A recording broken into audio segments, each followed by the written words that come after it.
Jangan sedikit pun menyakiti kedua orang tua. Turunkan derajat kita di hadapan kedua orang tua, siapapun orang tua kita.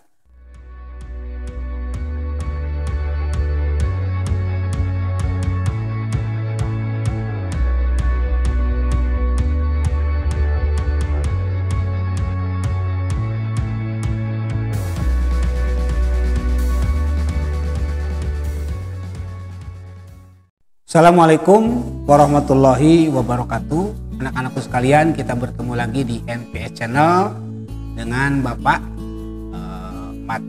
instruktur mata pelajaran PABP. Hari ini Bapak akan menjelaskan tentang tema hormat dan patuh kepada orang tua dan guru.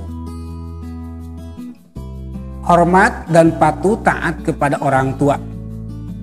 Istilah lainnya adalah birrul walidain. Berbakti, berbuat baik kepada kedua orang tua.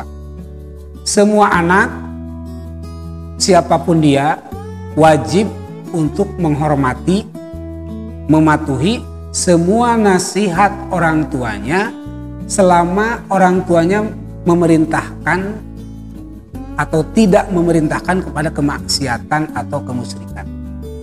Maka dia mesti hormat dan patuh dan menghargainya.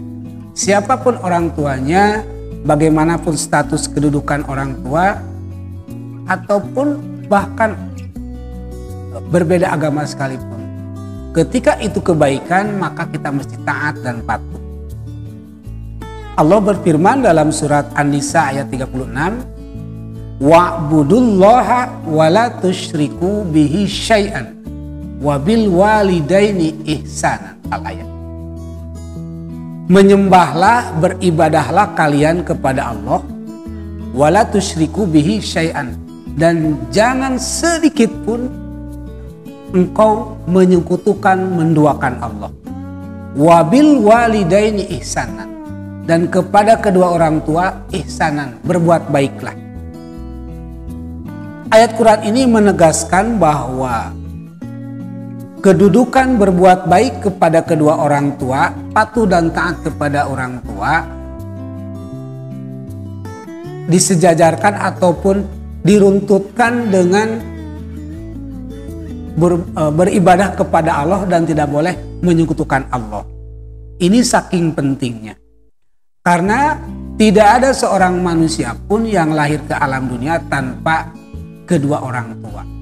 Walaupun ada beberapa orang yang dikecualikan oleh Allah yang lahir tanpa orang tua, seperti halnya Nabi Adam yang lahir tanpa kedua orang tua, ataupun Nabi Isa yang lahir tanpa bapak.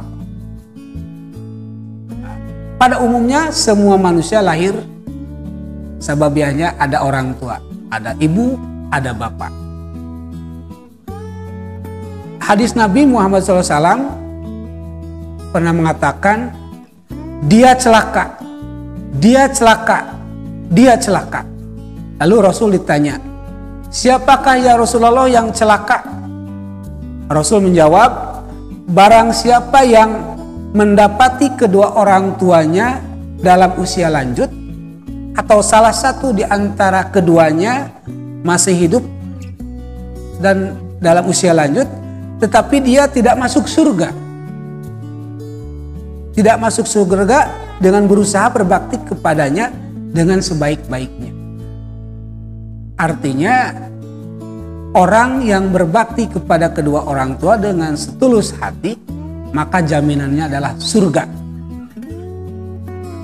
Hadis lain yang mengatakan ridallah firidol walidain. Ridhonya Allah itu tergantung kepada ridhonya kedua orang tua. Wasuhtullah bisuhtil walidain. Begitu juga sebaliknya. Murkanya Allah itu tergantung kepada murkanya kedua orang tua. Bagaimanapun seseorang baik hubungan dengan Allah, berbakti kepada Allah, nilai di hadapan Allah bagus, nilai di masyarakat bagus, tetapi hubungan sosial dengan kedua orang tuanya buruk, maka seluruh kebaikannya dianggap musnah. Karena satu hal, karena dia berdosa, bermaksiat, kepada kedua orang tua. Dalam hadis lain dikatakan ada 3 macam doa yang akan dikabulkan dan tidak ada keraguan sedikit pun. An Abi Hurairah radhiyallahu anhu qala Rasulullah sallallahu alaihi wasallam salasu da'watin mustajabatun la syakka. Ada 3 doa di mana doa itu mustajabat dikabulkan oleh Allah, la syakka, bahkan tidak ada sedikit pun keraguan. Siapa saja?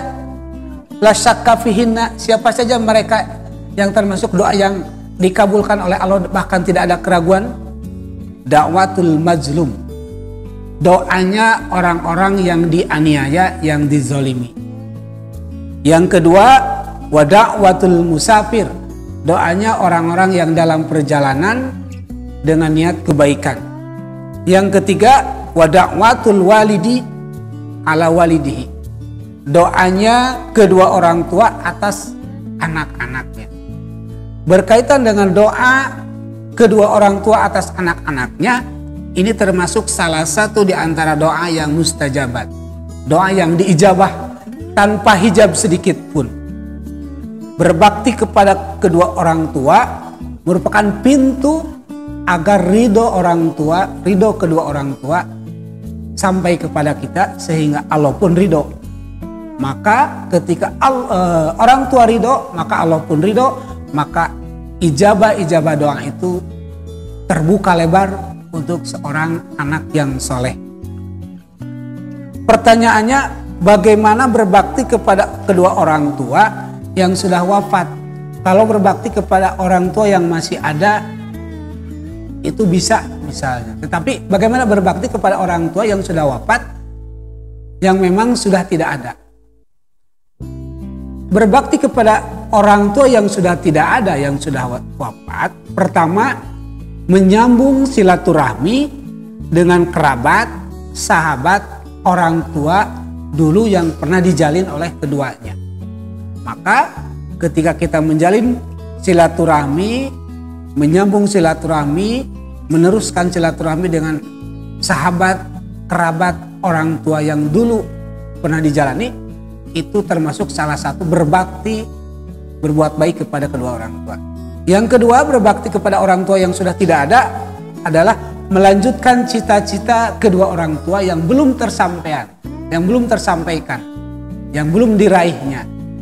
Boleh kita melanjutkan cita-citanya. Umpamanya orang tua punya cita-cita ingin berhaji, tapi belum tersampaikan, maka silahkan anaknya bisa melanjutkannya.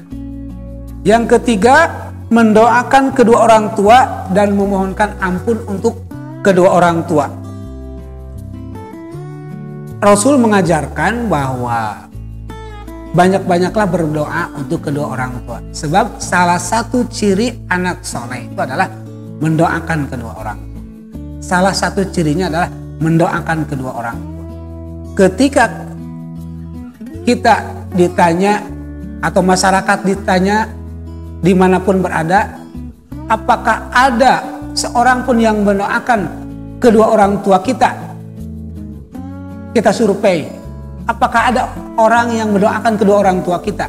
Kalau tidak anaknya sendiri yang mendoakan. Oleh karena itu, salah satu cara agar kita dianggap berbakti kepada orang tua, maka banyak-banyaklah mendoakan kedua orang tua. Allahumma gfirli wali walidayya warhamhuma kama rabbayani shaghira.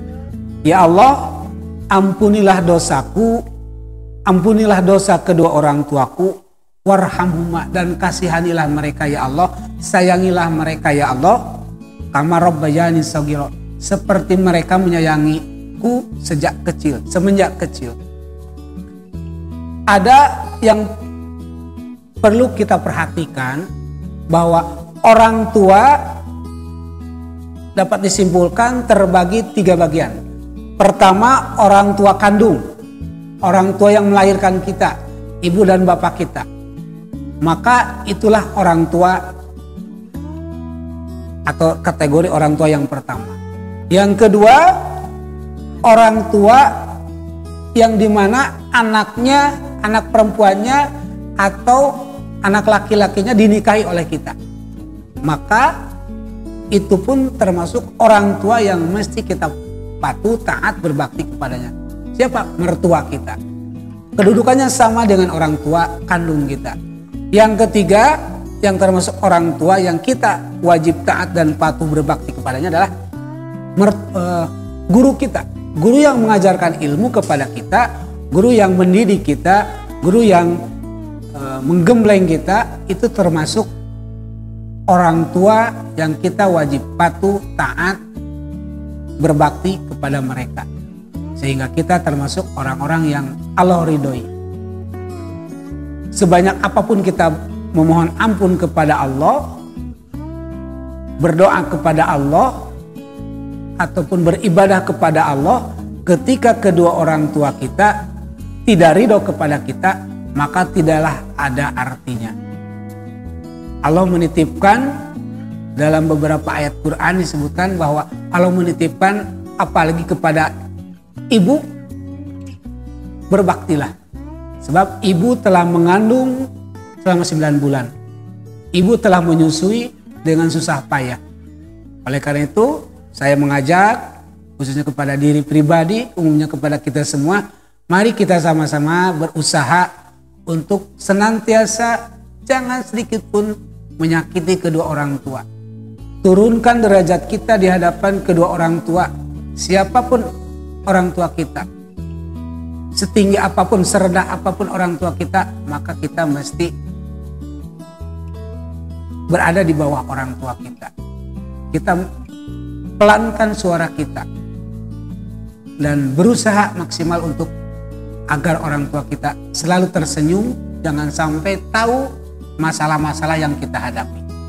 Itu barangkali yang dapat disampaikan, mudah-mudahan walaupun hanya sedikit bermanfaat untuk saya, kita semua. Mudah-mudahan kita berdoa oleh Allah diberikan hidayah taufik, diberikan petunjuk, diberikan kekuatan, kesanggupan untuk dapat berbakti kepada kedua orang tua, baik yang masih hidup ataupun yang sudah meninggal dunia, sehingga kita termasuk orang-orang yang diangkat derajatnya oleh Allah, dan di hadapan Allah kita termasuk orang-orang yang soleh, orang-orang yang husnul khotimah. Terima kasih, itu saja, mudah-mudahan bermanfaat. Salam vokasi. Assalamualaikum warahmatullahi wabarakatuh.